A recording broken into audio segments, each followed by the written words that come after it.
अस्सलाम वालेकुम स्टूडेंट्स। आज जो हमने अपना लेक्चर स्टार्ट करेंगे ये इसके अंदर हम पढ़ेंगे वर्ड प्रोसेसर। वर्ड प्रोसेसर्स को यूज़ किस लिए किया जाता है? पहले जो था टाइपराइटर को यूज़ किया जाता था, ये सॉफ्टवेयर से पहले टाइपराइटर में क्या होता था कि साथ साथ टाइप करना पड़ता था डॉक्यूमेंट, और उसके ऊपर एडिटिंग वगैरह जो थी वो ज़रा डिफ़िकल्ट थी, और मतलब उसके ऊपर टाइम बहुत ज़्यादा वेस्ट होता था, और उसके ऊपर फंक्शन या जो कोई फीचर्स वगैरह थे वो बहुत कम अप्लाई होते थे। लेकिन जैसे हमारे पास ये वर्ड की फॉर्म है या इसी तरह के सॉफ्टवेयर जो है जिसके अंदर हम अपने कोई भी डॉक्यूमेंट क्रिएट कर सकते हैं, इसके साथ साथ हमें बहुत से फंक्शंस भी मिले, मतलब एडिटिंग के लिहाज से उसके ऊपर हम बैकग्राउंड चेंज कर सकते हैं, इमेज लगा सकते हैं, इस तरह के डिफरेंट फंक्शन ये आगे हम देखते हैं इसके अंदर वर्ड के अंदर। तो इसका इंट्रो हम देखते हैं। ये माइक्रोसॉफ्ट वर्ड की हम बात करेंगे। माइक्रोसॉफ्ट वर्ड जो है 2003 भी है, 7 भी है, 12 भी आप लोगों ने यूज़ किया होगा कोई ना कोई, ठीक है। तो इन सब में जस्ट इंटरफेस में थोड़ा बहुत डिफरेंस होता है, लेकिन चीज़ें सब के अंदर सेम ही है। माइक्रोसॉफ्ट वर्ड के कंपोनेंट्स की अगर बात करें, सबसे पहले तो आपने इसको ओपन कैसे करना है। अगर आपके सिस्टम में इंस्टॉल है ये वर्ड, या आपके पास माइक्रोसॉफ्ट का पूरा सेटअप इंस्टॉल है, तो आपने क्या करना है, पहले तो सबसे पहले स्टार्ट के बटन पे जाना है। जैसे कि मेरे पास भी पड़ा हुआ है तो मैं यहाँ पे जा रही हूँ स्टार्ट के बटन पे, और स्टार्ट के बाद आप यहाँ पे सर्च कर सकते हैं, या फिर हम ये सारे प्रोग्राम्स को देख के जब आपको वर्ड मिल जाए तो आप उसको ओपन कर लें। मैं यहाँ पे शॉर्टकट अप्लाई कर रही हूँ, वर्ड जस्ट मैंने लिखा है, ठीक है। तो ये मेरे पास 2007 का है, तो मैंने इसको ओपन कर लिया। तो ये अब मेरे पास इसकी विंडो सामने, इंटरफेस मेरे सामने आ जाएगा। ये आप लोगों को नज़र आ रहा है, ये इसका जो डिफ़ॉल्ट इंटरफेस है वो है, ठीक है। वापस अपने स्लाइड्स पे चलते हैं। तो यहाँ पे देखिए बताया गया है कि MS वर्ड जो है ओपन होगा, आपके पास एक ब्लैंक पेज होगा, और उसका ब्लैंक पेज का नाम क्या होगा, डॉक्यूमेंट 1। अब देखते हैं कि इधर भी मेरे पास सेम है। ये देखिए सबसे पहले एक तो ब्लैंक पेज है मेरे पास, उसके ऊपर डॉक्यूमेंट 1 आ रहा है। मतलब ये जो एक बार है इसको बोला जाता है टाइटल बार। इस पेज का या इस डॉक्यूमेंट का क्या नाम है वो यहाँ पे शो होता है। जो बाय डिफ़ॉल्ट होगा वो डॉक्यूमेंट 1 होगा, 2, 3 इसी तरह। मतलब अगर मेरे पास अब इस नाम से कोई भी नहीं पड़ा हुआ डॉक्यूमेंट 1 के नाम से, इसलिए इसका बाय डिफ़ॉल्ट नाम डॉक्यूमेंट 1 है। अगर ये मैं सेव कर दूँ डॉक्यूमेंट 1 के नाम से, तो जो नेक्स्ट बाय डिफ़ॉल्ट होगा वो डॉक्यूमेंट 2 के नाम से होगा। तो ये जो टॉप पे बार है ये क्या है, टाइटल बार, ठीक है। ये आप लोगों को पता चल गया। फर्स्ट ऑफ ऑल जो हमारी बार होगी वो क्या होगी, उसको हम टाइटल बार बोलेंगे। उसके बाद यहाँ पे चलते हैं वर्ड में। ये देखें, ये टाइटल बार के ऊपर ही आपको कुछ 3 बटन नज़र आ रहे हैं, ठीक है। एक क्या करता है, ये क्रॉस वाला बटन जो होगा ये इस पूरे के पूरे सॉफ्टवेयर को क्लोज कर देगा, और ये क्या करेगा, स्विच करेगा स्मॉल स्क्रीन और बिग स्क्रीन के दरमियान। मतलब मैं अगर इसको प्रेस किया तो ये स्मॉल आ गई है, अगर मैं इसको थोड़ा बड़ा करूँगी, दोबारा से प्रेस करूँगी तो ये मैक्सिमाइज हो जाएगा, एक बार करूँगी तो अब ये इसकी स्क्रीन मिनिमाइज हो गई है, मतलब कम हो गई है, ठीक है। और ये वाला जो बटन क्या करेगा, सारी ही स्क्रीन को बैकग्राउंड में चलने देगा, लेकिन इसको मिनिमाइज कर दिया जाएगा, ठीक है। इसको मिनिमाइज कर दिया, दोबारा से मैं इसको यहाँ से ओपन कर सकती हूँ और वही मुझे लोकेशन वहाँ पे वापस मिलेगी। ये 3 इस साइड पे बटन है, टॉप पे ये टाइटल शो हो रहा है, यहाँ पे बटन्स आ रहे हैं। एक बटन ये आपको सामने, एक तो आप लोगों को कह लें कि वैसे ही अगर आप लोगों ने वर्ड यूज़ किया तो आप लोगों को पता चल गया होगा कि ये सारे बटन्स किस लिए हैं। लेकिन अगर आप लोगों को नहीं पता, आप बिगनर्स हैं अभी, तो आप उसके ऊपर माउस का ये पॉइंटर लेके जाएं तो साथ ही आपको थोड़ी सी एक्सप्लेनेशन मिलेगी। देखिए मैं जैसे ही इस बटन के ऊपर गई हूँ तो यहाँ पे आ रहा है सेव। मतलब ये जो बटन है ये किसके लिए है, सेव के लिए। और शॉर्टकट भी की भी बता दी है कि अगर आप यहाँ तो इस बटन को प्रेस कर लें या फिर Ctrl+S को प्रेस करेंगे तो ये डॉक्यूमेंट सेव हो जाएगा, ठीक है। ये फॉर एग्जांपल मैंने ये प्रेस कर दिया, ठीक है। उसके बाद है अंडू। ये देखें, आप लोगों ने कोई बात नोट की होगी कि जब तक मैंने कोई टेक्स्ट नहीं लिखा, यहाँ पे ये वाला अंडू का बटन जो है नहीं हो रहा, शो नहीं हो रहा, प्रेस नहीं होगा जब तक अभी मैं कुछ लिखूँगी नहीं, ठीक है। ये मैंने कुछ लिख दिया है। तो अंडू क्या करेगा, जो मैंने प्रीवियस काम परफॉर्म किया था या अभी जो मैंने ये चीज़ लिखी है, रिसेंटली जो मैंने काम परफॉर्म किया उसको डिलीट कर देगा, ठीक है। जैसे अभी मैंने ये लाइन लिखी है, तो जैसे ही मैंने अंडू पे प्रेस किया, ये इसको क्या कर दिया, उसने डिलीट कर दिया। और साथ ही इसका बटन है रीडू का, ठीक है। रीडू क्या करेगा कि अंडू ने जिस चीज़ को रिमूव किया था, रीडू उसको वापस लेके आएगा। मतलब रीडू जो है वो अंडू का उल्टा है। ये देखें, मैंने जिसको अंडू के थ्रू रिमूव किया था, रीडू उसको वापस ले आया। इसी तरह अगर दोबारा से मैं इसको अंडू करती हूँ तो इसको रेज कर देगा, लेकिन रीडू को प्रेस करूँगी तो जो अंडू ने परफॉर्म किया उसको वापस ले आया, ठीक है। मतलब आप कह सकते हैं इन दोनों की आपस में नहीं बनती, एक ने जो काम परफॉर्म करना उस दूसरे ने उसको वापस लेके आना है, ठीक है। और यहाँ पे एक बटन आ रहा है, इसको हम फाइल भी बोल सकते हैं। यहाँ पे डिफरेंट बटन है, न्यू, ओपन, सेव। न्यू का बटन किस लिए कि अगर हमने कोई नया डॉक्यूमेंट क्रिएट करना है। ओपन, मेरे पास कुछ 10 वर्ड्स की फाइल्स पड़ी हुई हैं मेरे पीसी के अंदर, तो मैंने कोई और ओपन करनी है तो उसके थ्रू ओपन कर सकते हैं। सेव, मैंने इस डॉक्यूमेंट को सेव करना है, इस बटन से भी कर सकती हूँ, यहाँ से भी कर सकती हूँ, Ctrl+S के थ्रू भी सेव कर सकती हूँ।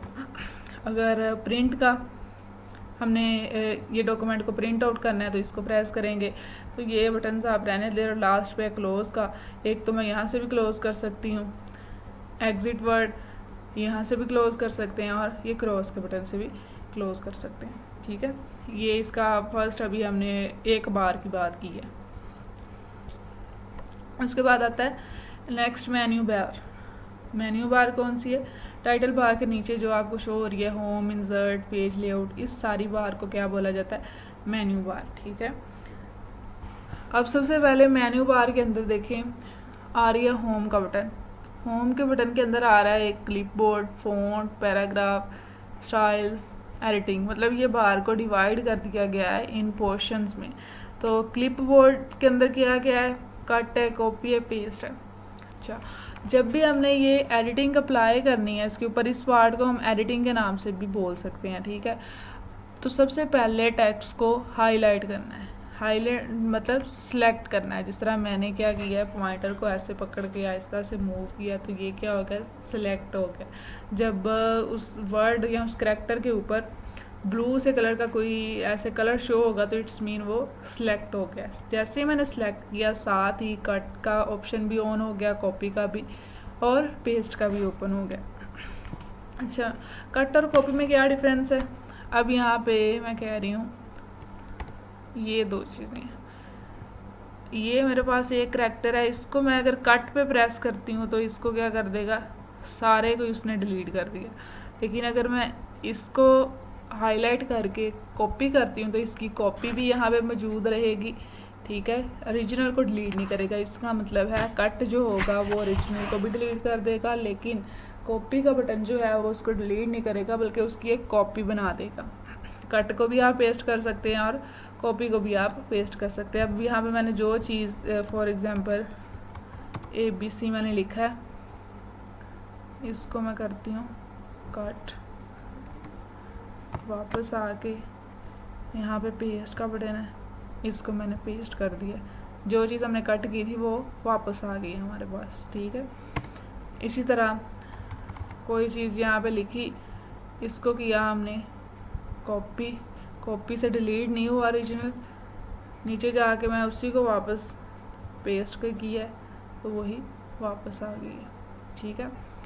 ये इसकी एडिटिंग हम इसको बोल सकते हैं। उसके बाद आ जाता है फ़ॉन्ट। फ़ॉन्ट्स अब हमने अप्लाई करने हैं, फ़ॉन्ट की स्टाइलिंग वगैरह कह लें, और जितनी भी ये सारी स्टाइलिंग अप्लाई करनी है, पहले मस्ट आपने टेक्स्ट को सिलेक्ट करना है जिसके ऊपर ये आप अप्लाई करना चाह रहे हैं। फॉर एग्जांपल मैंने सिलेक्ट ऑल कर रही हूँ कि Ctrl+A के थ्रू, ठीक है। और ये जो है ये डिफरेंट फ़ॉन्ट्स हैं, ये देखें आप लोगों को नज़र आ रहा है चेंज हो रहा है स्टाइल। फॉर एग्जांपल मैंने इसको सिलेक्ट कर लिया, वैसे ही फ़ॉन्ट स्टाइलिंग चेंज हो गई है। साइज़ अगर हमने चेंज करना है, ये देखें जैसे जैसे मैं जा रही हूँ साइज़ क्या हो रहा है, छोटा बड़ा हो रहा है, ठीक है। ये जैसे मैंने साइज़ सेलेक्ट कर लिया। उसके बाद B फॉर बोल्ड, थोड़ा सा उसको थिक कर देगा। आई फॉर आइटैलिक, उसको थोड़ा सा टेढ़ा कर देगा। यू फॉर अंडरलाइन, ठीक है। ABC क्या करेगा, स्ट्राइक थ्रू, मतलब वर्ड के सेंटर में एक लाइन लगा देगा। ये देखें लाइंस लगी हुई हैं, ठीक है। इसी तरह ये A का बटन जो बड़ा है, इसको किस लिए यूज़ किया जाता है, साइज़ को थोड़ा बढ़ाने के लिए, फ़ॉन्ट को थोड़ा बढ़ाने के लिए। ये देखें जैसे जैसे मैं इसको कर रही हूँ ज़्यादा साइज़ बढ़ता जा रहा है, लेकिन अगर छोटे A को करूँगी तो कम होगा, ठीक है। ये देखें कम हो रहा है। और यहाँ पे आ जाए,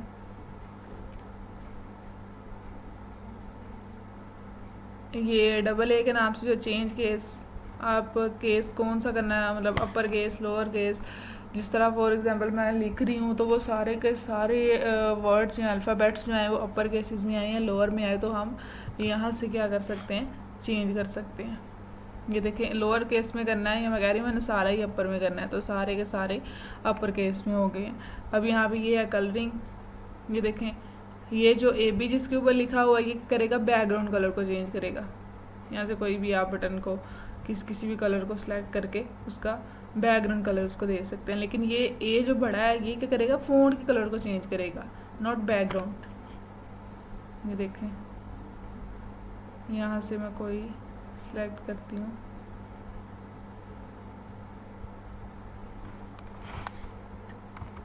सॉरी सिलेक्ट नहीं हुआ था इसलिए कलर चेंज नहीं हो पाया। ये देखें इस दोनों में डिफरेंस पता चल गया। ये वाला जो है ये बैकग्राउंड कलर के लिए और ये फ़ॉन्ट कलर के लिए, ठीक है। उसके बाद आ जाता है ये बुलेट्स आ जाते हैं। बुलेट्स मतलब कि हमने कोई नंबरिंग वगैरह देनी है, जिस तरह लिस्ट कोई बनाते हैं। पाकिस्तान मैंने लिखा है, उसके अंडर मैं कह रही हूँ सिटीज़ मैंने 10 लिखने हैं, 1 मैंने लिख दिया, 2 नंबर पे लिख दिया, कोई 3 पे लिख दिया। इस तरह मैंने उसको क्या किया, नंबरिंग कर दी है। अब मैंने सेलेक्ट ऑल किया, यहाँ पे ये बुलेट्स आ रहे हैं। इसकी कुछ टाइप्स हैं, ये बुलेट्स जो हैं बस इसके अंदर शेप्स ही आ रही हैं। आप अगर इनमें से कोई शेप लगाना चाह रहे हैं लिस्ट के ऊपर, और ये सेकंड नंबर पे नंबरिंग आ रही है, जिसको हम ऑर्डर लिस्ट बोल सकते हैं। फॉर एग्जांपल मैंने ये लगा दी है, ठीक है। तो ये क्या हुआ है, लिस्ट लग गई है। ये देखें AB और C फॉर्म में, ये देखें, ठीक है। उसके बाद ये नीचे आ रही है अलाइनमेंट्स। अलाइनमेंट्स बाय डिफ़ॉल्ट जो है आप लोगों को ये नज़र आ रही है, लेफ़्ट अलाइनमेंट है, ठीक है। अलाइनमेंट मतलब कि जो मैंने टेक्स्ट लिखा है वो पेज के किस साइड पे है, लेफ़्ट साइड पे है, राइट साइड पे है, या सेंटर में है, ठीक है। ये देखिए अब लेफ़्ट पे है, जैसे मैं इसको करती हूँ इसी सेंटर में आ जाएगा। राइट पे करती हूँ बिल्कुल राइट पे आ जाएगा। जस्टिफाई क्या करेगा, इक्वल डिवाइड कर देगा मिक्सचर, ठीक है। यस। उसके बाद आ रहे हैं स्टाइल्स। स्टाइल्स मतलब आप यही बोल सकते हैं हेडिंग के स्टाइल्स, या जिस तरह हमने ये फ़ॉन्ट फैमिलीज़ या फ़ॉन्ट स्टाइल सेलेक्ट किया है, ये भी इसी के अंदर ही आता है। जिस तरह अब इनमें से मैं कोई भी सिलेक्ट कर रही हूँ, ये मैंने सेलेक्ट कर लिया, तो बने बनाए स्टाइलिंग पड़ी हुई है, जिसके अंदर कलरिंग भी दी हुई है, उसको उसका साइज़ भी दिया हुआ है, उसको कह लें कि स्टाइलिंग भी दी हुई है, बोल्ड भी किया होगा, अंडरलाइन भी किया। ये सारा आपको करना नहीं पड़ेगा, बल्कि यहाँ पे बने बनाए आपको बहुत से कलर्स मिल जाएंगे। ये देखें कलर्स भी हम इनका चेंज कर सकते हैं,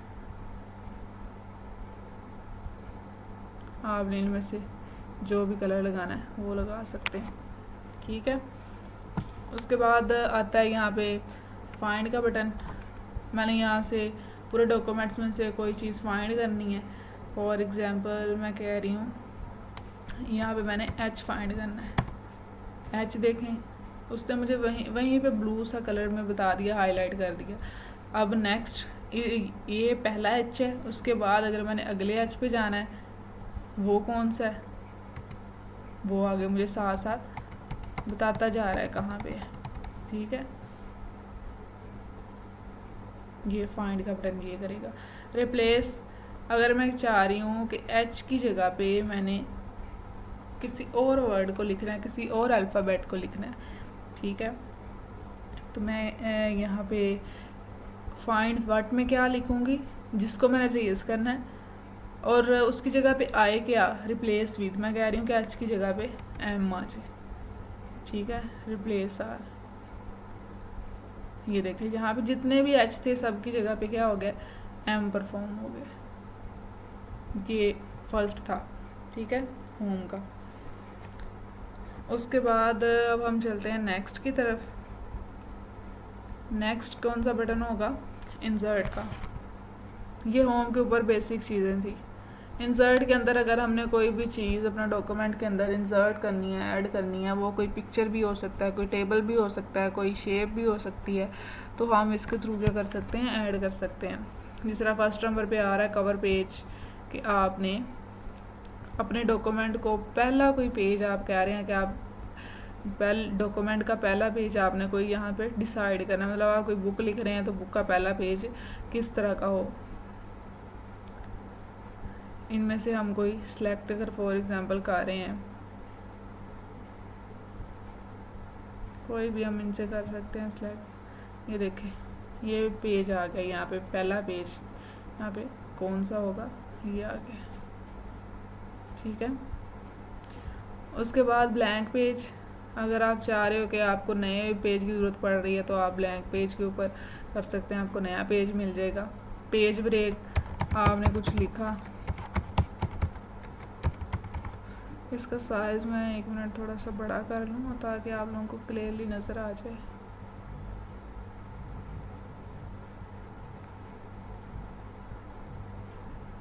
ठीक है, ये इंसर्ट पे थे। अब यहाँ पे मैं कह रही हूँ पेज ब्रेक मैंने करना है।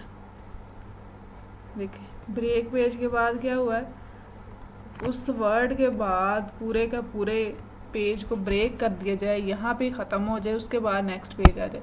अक्सर आप लोगों ने देखा होगा चैप्टर जब आप लोगों का कंप्लीट होता है, चाहे वो पेज आप लोगों का न्यू था, उसके अंदर 3-4 लाइन से उसके बाद खाली पेज आ रहा होता है, तो वहाँ पे क्या होता है, पेज ब्रेक किया गया होता है।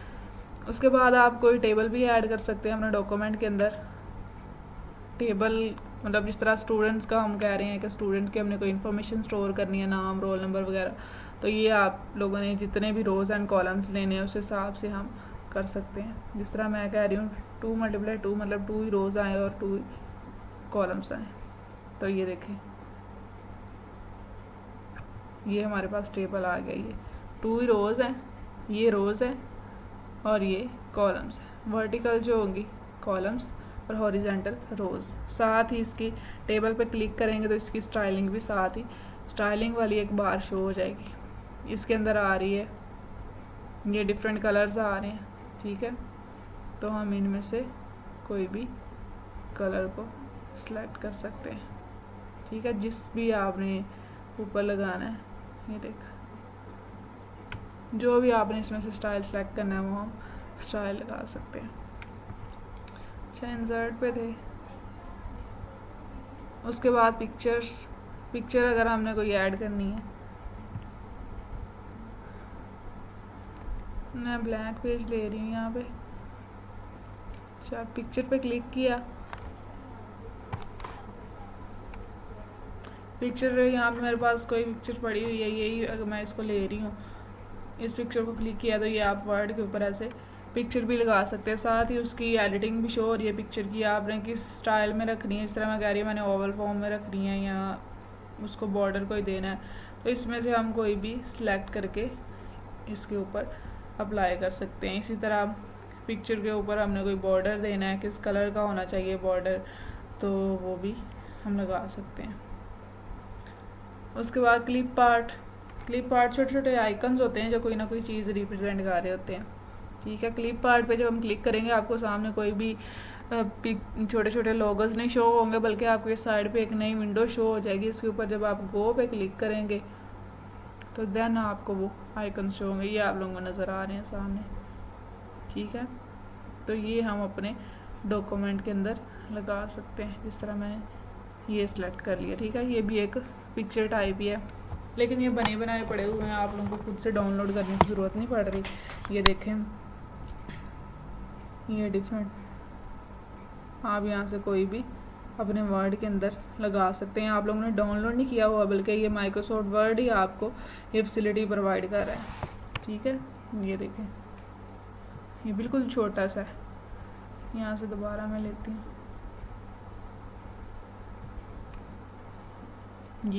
ये जो एक छोटा सा आइकन लगा है ना ये वाला, इसको मैं थोड़ा सा साइज बड़ा करती हूँ।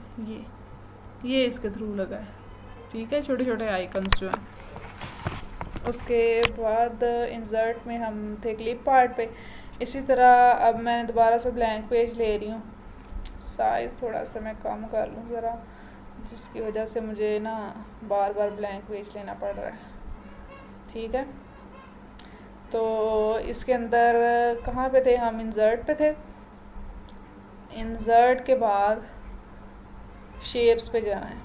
इनमें से कोई भी शेप, जिस तरह मैं ये स्माइली ले रही हूँ शेप, आप यहाँ पे ड्रा कर सकते हैं, ठीक है। जैसे ही आप कोई भी चीज़ इंसर्ट करें उससे रिलेटेड फ़ौरन से आपको स्टाइलिंग शो हो जाएगी। जिस तरह आप इसका कलरिंग आप भी कर सकते हैं, तो ये सारी आप यहाँ पे ऐसे लगा सकते हैं, ठीक है। अच्छा, उसके बाद क्या है, स्मार्ट आर्ट भी अप्लाई कर सकते हैं। लिस्ट वगैरह हमने कोई बनानी है तो वो हम इसके थ्रू बना सकते हैं। इसी तरह चार्ट लगाना है तो वो भी हम इसके थ्रू लगा सकते हैं। उसके बाद आ जाएंगे पेज लेआउट के ऊपर। पेज लेआउट के अंदर क्या आते हैं, डिफरेंट थीम्स दी गई हैं कि आपने कौन सी थीम लगानी है। जिस तरह ये मैंने सेलेक्ट कर लिया है, तो इसका क्या होगा कि वो आपका पेज जो होगा वो किस तरह का बना हुआ है, ठीक है। ये उसके बाद कलर्स आपने अपने डॉक्यूमेंट के कौन से रखने हैं वो हम यहाँ सेलेक्ट कर सकते हैं। मार्जिन मतलब एक डॉक्यूमेंट के ऊपर अगर आपने कोई हाशिया लगाना है, जिस तरह किसी पेज के ऊपर हाशिया लगाते हैं, जिस तरह ये देखें आपको साइज सामने नज़र आ रहे हैं। टॉप का 1 हो, लेफ़्ट का 2 इंच हो, बॉटम का 1 हो और राइट का। ये मैं अगर सेलेक्ट कर लेती, देखिए इतना सा हट के उसके बाद टेक्स्ट मुझे शो होगा, ठीक है। ये पेज लेआउट है। उसके बाद ये ओरिएंटेशंस, डॉक्यूमेंट की ओरिएंटेशन किस फॉर्म में शो करनी है, पोर्ट्रेट में या लैंडस्केप में। अभी बाय डिफ़ॉल्ट पोर्ट्रेट होगी, और लैंडस्केप में अगर मैं करती हूँ तो जिस तरह डॉक्यूमेंट आप लोगों को पता है कि अगर एक आपके सामने पेपर है, अगर ये शेप में मैं जाती हूँ, पहले तो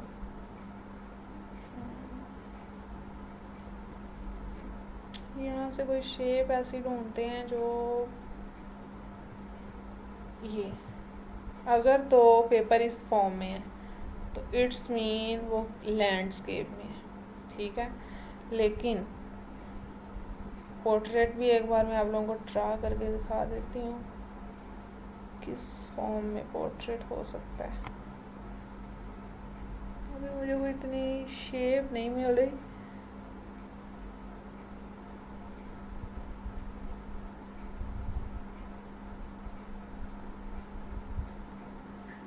इसको ले लेते हैं। अगर आपको पेज इस फॉर्म में शो हो रहा है तो वो क्या होगा, पोर्ट्रेट। इस फॉर्म में तो वो लैंडस्केप।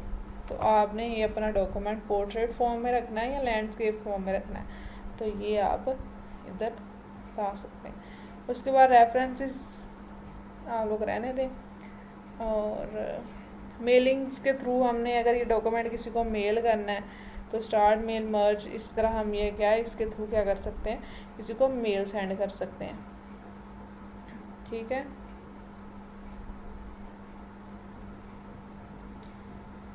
चलें जी क्लास, अब इसके बाद हम जो नेक्स्ट जो हमारा टॉपिक होगा वो इंशाल्लाह HTML एडिटर है, आई थिंक सो।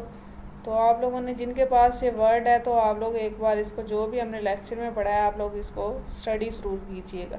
चलें जी क्लास, ओके, अल्लाह हाफिज़। ख्याल रखिएगा अपना और दुआओं में याद रखिएगा। ओके, अल्लाह हाफिज़।